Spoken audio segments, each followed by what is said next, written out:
Hello YouTube! In this video I'm going to review the concept known as Maingaining. And if I am correct, it was popularized by Greg Doucette. And so I'm going to try and follow what I've heard him say about the topic. The thing with this is that I couldn't really find the text, so I suppose he never really put it into one. Potentially it's in one of his ebooks, but I'm not going to spend $500 for one, so I'm just going to go and follow what I have found in his videos. And the thing with that concept is that, of course, it also goes by the name of lean bulking, which has been a thing for a very long time. It didn't wait for Greg Doucette to discover it, but just with like a lot of things, it gets revamped and rebranded, sometimes for marketing purposes, sometimes simply because the person who is going to rebrand the thing is so popular that the now rebranded term is going to become more well known than the previous iteration of the terminology. And so we end up with that Maingaining thing. And people asked me to review it and I had no idea what it was, so I sort of went online and looked it up. It's not too complicated, but there are still some things to say about it.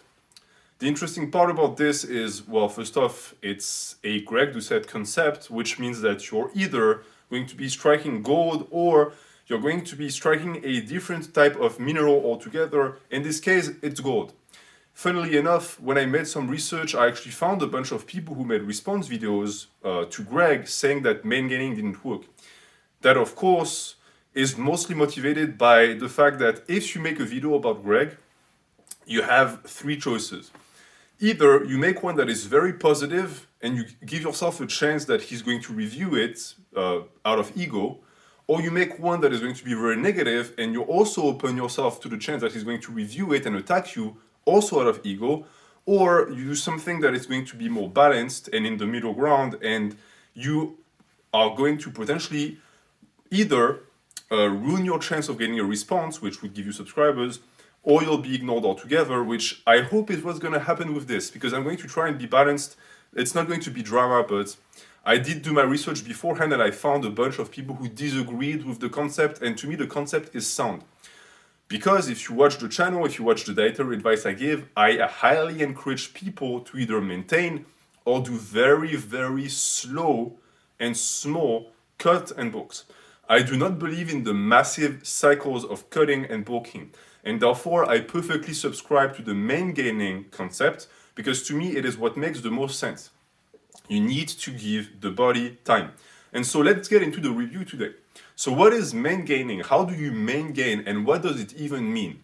Maingaining means that you're mainly gaining lean mass, and therefore you're not going to go through insane fat gains and losses that the bulking and cutting cycle is going to create. And I actually appreciate that it's coming from someone like Greg, who is on steroids, because that very idea that you're supposed to bulk in winter and cut in summer came from pro bodybuilders. The issue is that it doesn't work with naturals. When you're natural, you can only gain so much muscle as you bulk. The idea that the more of a caloric surplus you enter, the more muscles you gain is a myth. The only thing that you're going to gain extra of is fat. Same for cuts. If you go into a massive caloric deficit, what you're losing is not fat. The body is not prioritizing fat loss. It's also going to burn muscle. And so, by default, smaller increments or smaller deficits of calories are what are going to be the most beneficial implements for naturals. So when it comes to the chronology of the Maingaining, for the most part, if you're an average guy and you're not super overweight or super skinny, you can start Maingaining the first day you start training, meaning that you can enter either a very small surplus, which is what Maingaining is, or even just maintain. A lot of people are going to want to go through with the surplus simply because from a psychological standpoint, it's going to be more of a sign that they're actually going to get somewhere, because they're going to see that it's doing something to the scale. The scale is going up. So that could be a good thing. I also would encourage people who might not be super happy with their body fat percentage when they start to just maintain. You'll get muscle, you'll get your gains, and you'll also shed fat. Will you progress as fast as someone on a surplus? No, but you have to make your choices, you have to weigh them. When you look at what Maingaining also entails, it also means that you're not going to put the body through cycles of stressful adaptation when it comes to calories. Understand that if you are stuck in the bro cycle of cuts and bulks, you're constantly teaching your body different lessons, and therefore your body doesn't really know what to do anymore. Because you spend 6 months stuffing your face, so your body is going to accumulate a lot of fat and bulk, and then you sort of cut that down for 6 other months, and so the body now is trying to get rid of it as fast as possible. It's counterintuitive, and it's a short-minded and short-sighted approach to bodybuilding, because it really is way too not necessarily direct of an approach, but something that shows a lack of patience, because you constantly want to see improvements now, and therefore debulk shows you improvements now because you get stronger immediately and you get bigger immediately. But is it quality mass? Same for the cut. Now you want to be shredded. Cool, so you're going to go on a crazy calorie. Okay, now you're shredded. But did you gain anything while you shredded down? No. Why? Because your preoccupation and your focus was on massive and drastic changes in appearance, which also means that it is what consumes you now, and you're missing the point. You're not gaining anymore. And that's the beauty of Maingaining.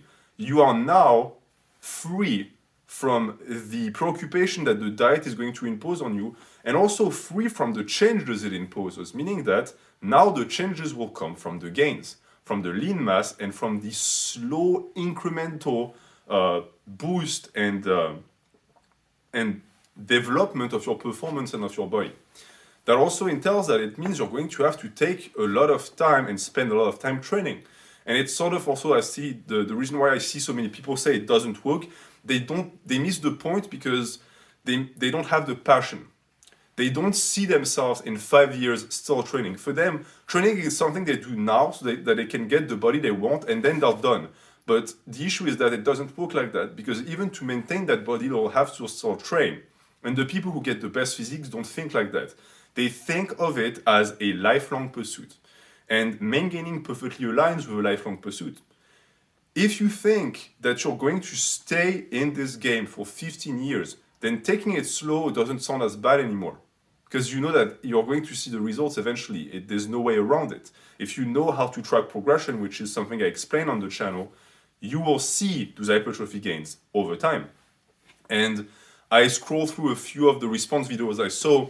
I didn't find a single one that I was finding interesting or justifiable, because for the most part, the arguments I heard were, oh, but we've always bulked or cut, which is not an argument.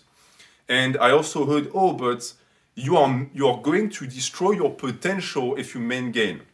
Meaning that the idea behind this, it was mostly used by people who promote very heavy bulks. And their argument was, if you starve yourself, you're not going to grow. And I made a video about that. I made a video explaining why teens shouldn't cut.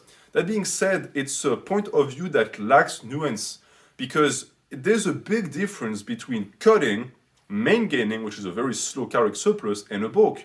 You cannot compare a quart, technically it's also a quart, a cut and Maingaining, because they're different things and they're going to produce different results. Even someone who is very skinny, if they get on that very slow bulk, they'll still gain weight. They might not get as much weight as they would like to stop looking like a stick, but they'll still gain weight. And that's the extremist mindset of people who push heavy bulks that needs to be combated, because it also promotes body dysmorphia. And I'm sort of going to end with this for this video, but body dysmorphia is serious. And it's going to happen to you whether you like it or not. If you spend a lot of time in lifting, and those crazy mass gains that you get on bulks that are mostly fat, feeds that. Because you're going to get all that mass, then you're going to lose it on the cut, and it's going to mess with your brain.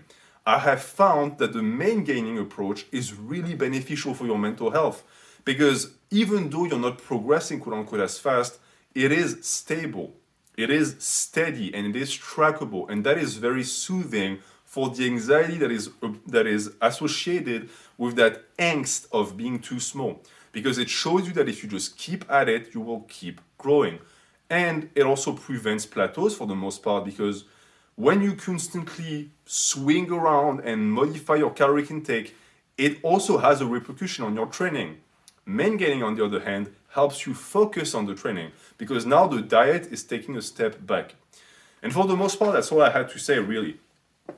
With Greg, it's always the question of whether people like him or not, and if he's at fault for certain dramas that arose in the past. I personally have been watching him for a very long time. I started way before he started doing his dramas videos. I resonated with him more before I still watched some of his videos. And I do think that even though he's sometimes wrong, and it's not just 2% of the time, it's much more than 2%, he also has good ideas. And it cannot be understated. We have so many frauds that have way too many subs that have a vast majority of ideas that they promote that are just plain wrong and bad. And for Greg, understand that he's sort of the gatekeeper of YouTube fitness, where a lot of normies and a lot of noobs and just beginners are going to discover him first. And most of the ideas he's going to share with these noobs, with his drama videos, actually make sense. If a noob finds his channel and finds out about progressive overload through the work harder than last time meme, the sort of flexible diet so that they don't end up with a dietary problem. What is the name for that thing? There is a name and I forgot.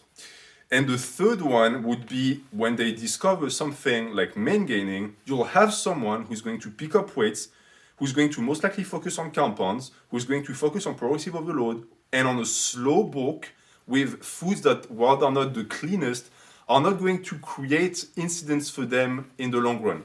To me, that's someone who is going to become intermediate and who is going to then develop their own thinking and stay in the game.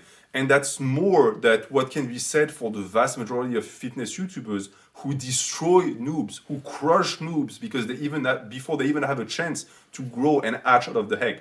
So I'll give that one to Greg. Maingaining is actually a very good principle and concept to push, and it is going to be the way for most people. If you have any questions, let me know in the comments. Thank you for watching. Have a good day.